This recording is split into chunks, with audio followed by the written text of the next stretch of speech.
Feeling hungry? Fermented fish like the ginamos is a popular Filipino appetizer that's best paired with sweet or spicy dishes. Happy Nutrition Month! In this Cebuano series, we'll be looking into the bounty of the sea as we highlight nature's providence, especially the waters and the yield that comes from it, like fish and other seafood that go to our plate.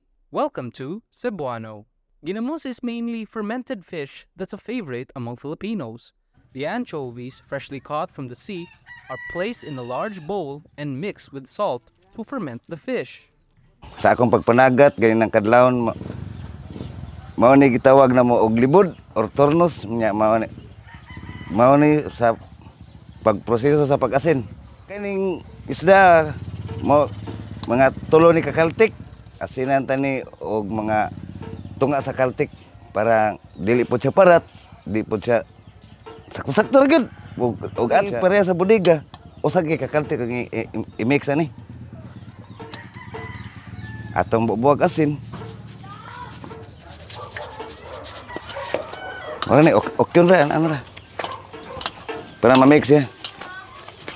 Ilhan po ni siya mo ma-mix na gid siya kay mulutaw ang iyang buwa.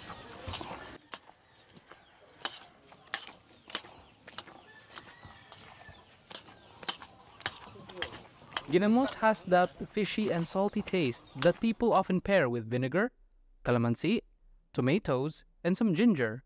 This fermented food is usually measured in lapad or 1 glass container of a Filipino alcohol drink. Kani siya sa di pa ni siya isod og lapad, so kaani siya daan.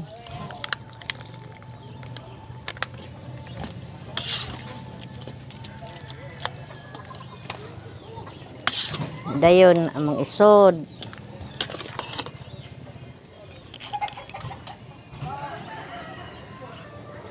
So maybe the next time you see ginamos, you might want to remember the unique process that goes into our food. Want to see more? You can. You can learn about nature's providence, especially the waters and the yield that comes from it, like fish and other seafood that go to our plate when you visit the Kabilin Center's Duyan ang Kadagatan, Cradled by the Sea exhibit, which showcases Cebuano culture and the heritage of the sea.